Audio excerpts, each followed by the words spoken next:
चल जा।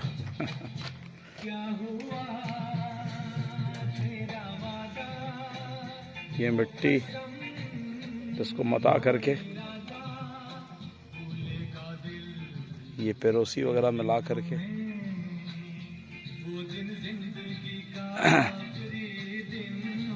कोठी बनाने के लिए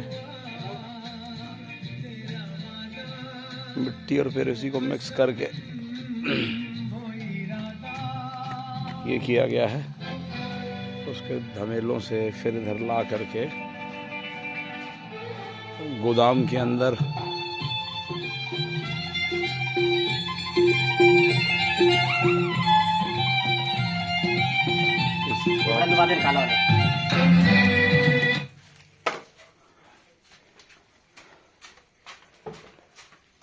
ये हम अपने गोदाम के अंदर एक कोठी बनाने का बेस बना रहे हैं, ताकि हम अनाज को लंबे समय तक सुरक्षित रख सकें। आज 26 नवंबर 2023 इंडिजिनस ऑर्गेनिक फार्म हाउस माहौल झोपड़ी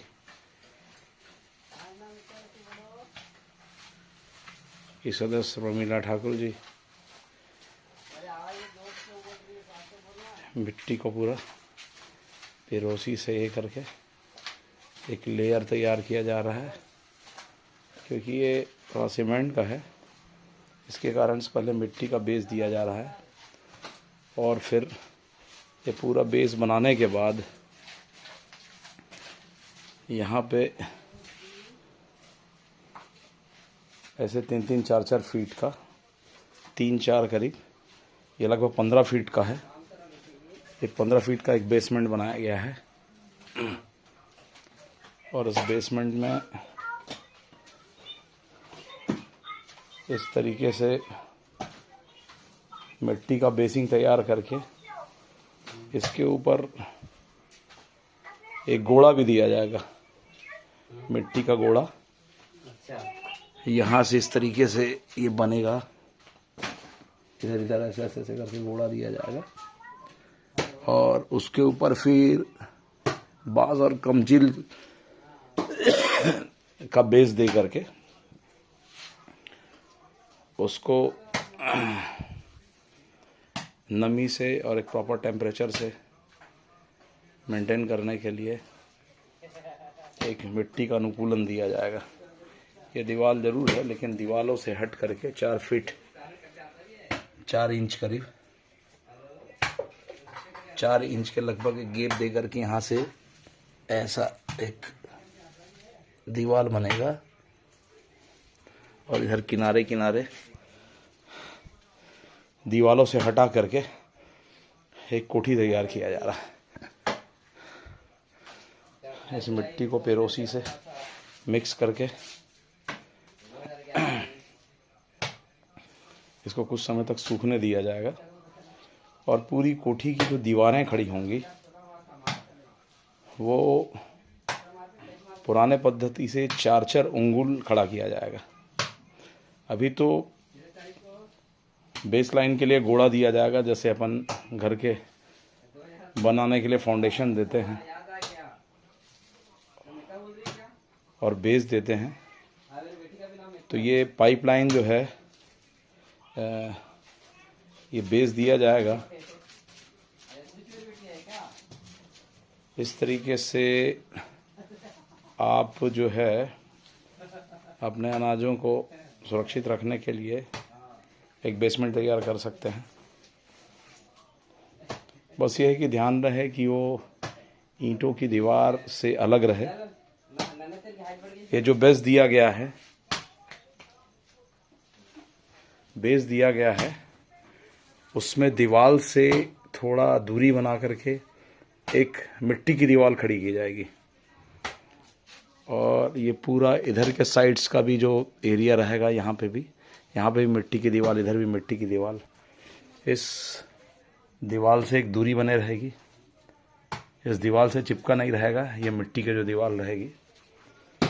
और इसके नीचे एक बेसमेंट हवादार एक ये भी होगा इसके, ये में यहाँ पे एक बेस बनाया जाएगा और उसके ऊपर फिर एक पटिया बिछाई जाएगी बांस की, और उस बांस की पटिया के ऊपर फिर वो एक स्टोर बनाया जाएगा जिसको अपन कोठी कहते हैं। और वो सारी चीज़ों की दीवारें जो होंगी, उन दीवारों को वो 4-4 अंगुल उठाया जाएगा, फिर उसके ऊपर फिर बांस का एक बेस दिया जाएगा, फिर उसको सूखने दिया जाएगा कुछ दिन। उसके बाद फिर उसके ऊपर फिर 4 अंगुल मिट्टी चढ़ाई जाएगी जब तक वो मिट्टी सूखेगा नहीं। तो ये बहुत ही भारत की एक प्राचीन पद्धति है अनाजों को लंबे समय तक सुरक्षित रखने के लिए। तो अनाजों को इस तरीके से सुरक्षित रखा जा सकता है। कई कई बार ऐसा देखने में आया कि 10-15 साल तक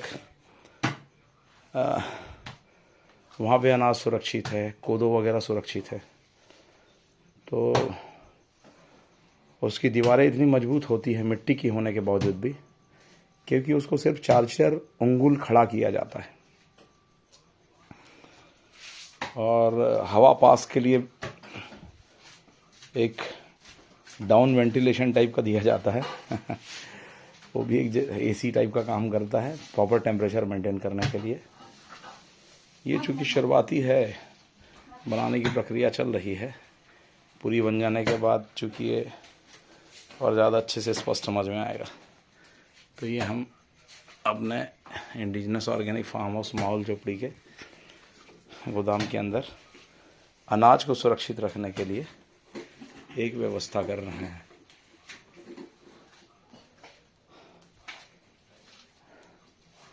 और घोड़ा के ऊपर फिर पूरा ऐसा, घोड़ा के ऊपर एक ऐसा बेसमेंट दिया जाएगा बांस का, और उस पर ऐसे 3-3 इंच की दीवार खड़ी की जाएगी, वो भी मिट्टी की होगी।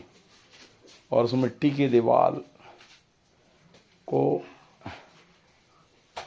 जो ईंट की दीवार है उससे 4 इंच दूरी बना करके रखा जाएगा, ताकि उसका जो सीपेज है या फिर उसकी नमी जो है वो अंदर स्टोर में रहने वाले अनाज को कोई बैड इफेक्ट ना करे। एक प्रयोग भी है इंडिजिनस ऑर्गेनिक फार्म हाउस का। हालांकि ऐसी चीज़ें मिट्टी के घर में बनाई जानी चाहिए, वो ज़्यादा कारगर होती है, लेकिन चूंकि हमारे यहाँ भी मिट्टी का घर है नहीं इस फार्म में, तो हम अभी इसको एक प्रयोग के तौर पे ले रहे हैं। और हमने इसके पहले हमारी टीम ने स्टडी भी किया गांव में जा कर के, और फिर हमने व्यवस्थित तरीके से देखा कि मिट्टी को पेरोसी से, और ख़ासकर यदि कोदो की पेरोसी हो तो ज़्यादा और मजबूती आती है उसमें।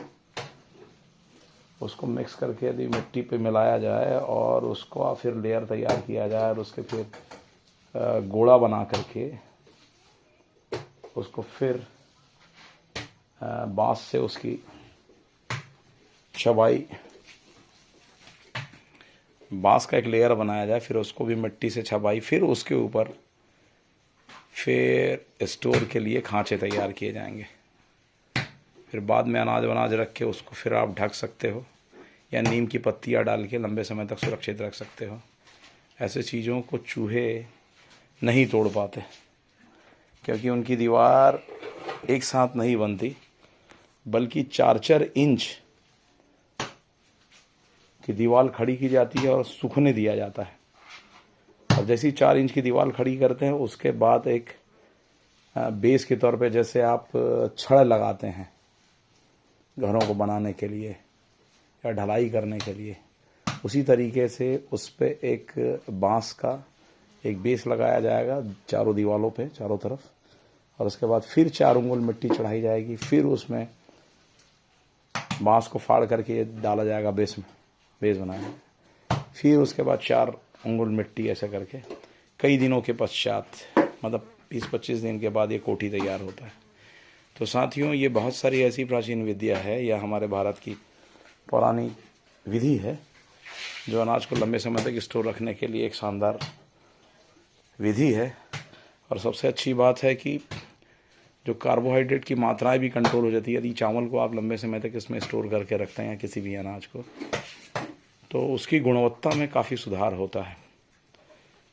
शुगर से रिलेटेड लोग, शुगर की बीमारी से पीड़ित लोग ऐसे अनाज का सेवन करेंगे तो उनको शुगर के प्रॉब्लम से शुगर का प्रॉब्लम नहीं होगा, या शुगर लेवल उनका बढ़ेगा नहीं उन अनाजों को खाने से, क्योंकि वो अनाज लंबे समय तक रह करके यहाँ के मिट्टी के संपर्क में आ करके उसका जो भी तत्व रहता है वो धीरे धीरे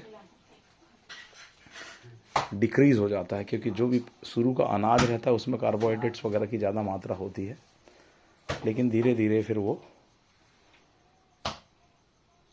एब्जॉर्वेशन होते जाता है मिट्टी और प्रॉपर के टेम्परेचर, मिट्टी की दीवारों के प्रॉपर टेम्परेचर से, और जिसके कारण अनाज की गुणवत्ता में काफ़ी आयुर्वेदिक एक चेंज आता है। और पुराने लोग इस बात को बखूबी जानते हैं कि इसीलिए पुराने अनाज और चावल इस पे रखे जाते हैं, मतलब पुराने और चावल और जो भी अनाज की चीज़ें रहती है उसको खाने के लिए लोग लंबे समय तक स्टोर करके रखते हैं। इस स्टोर का सबसे अच्छा फ़ायदा ये भी होता है कि आपातकाल की स्थिति में, यानी कभी सूखा पड़ गया, कभी प्राकृतिक आपदाएं आ गई, तो ऐसे में गांव का व्यक्ति अपने परिवार के जीवन निर्वाह के लिए, अन्न व्यवस्था के लिए ऐसे कोठियों में लंबे समय तक सुरक्षित रख के जो अनाज रखता है उसको अपने परिवार के जीवन निर्वाह के लिए उपयोग भी कर सकता है, ताकि वो प्राकृतिक आपदा में अपने आप को संभाल सके, अपने परिवार के लोगों को दाना पानी व्यवस्था कर सके। तो साथियों, ये जब तक पूरी तरह तैयार हो जाएगा तो नेक्स्ट वीडियो में और आपको क्लियर करेंगे कि कैसे दीवारें खड़ी होती है इसकी, है ना। दीवारों को कैसे 4-4 अंगुल तैयार करके उसमें कमचिल या फिर बांस का एक पटिया दिया जाएगा, है ना, उसको बीच से फाड़ करके फिर उसके बाद फिर उस पर चढ़ाया जाएगा, ताकि वैसी दीवारें जो मजबूत होती है उसको चूहे फिर फाड़ नहीं पाते या फिर छेद नहीं कर पाते, क्योंकि उसको सूखने के बाद ही उसकी 4 अंगुल की परतें चढ़ाई जाती है। तो अब तक के लिए बस मैं of the camera, Santosh Kumar Kunjam, team से प्रमीला ठाकुर जी लगी हुई हैं काम में, और प्रवीण भाई जी जो हैं वो बेस पर लगे हुए हैं इसे को बनाने के लिए। उम्मीद है कि आपको अपने अनाज को सुरक्षित रखने के लिए ये जानकारी उपयोगी साबित होगी और आप भी ऐसा प्रयोग कर सकते हैं। आप सभी को उलगुलानी माटी सेवा जोहार। धन्यवाद।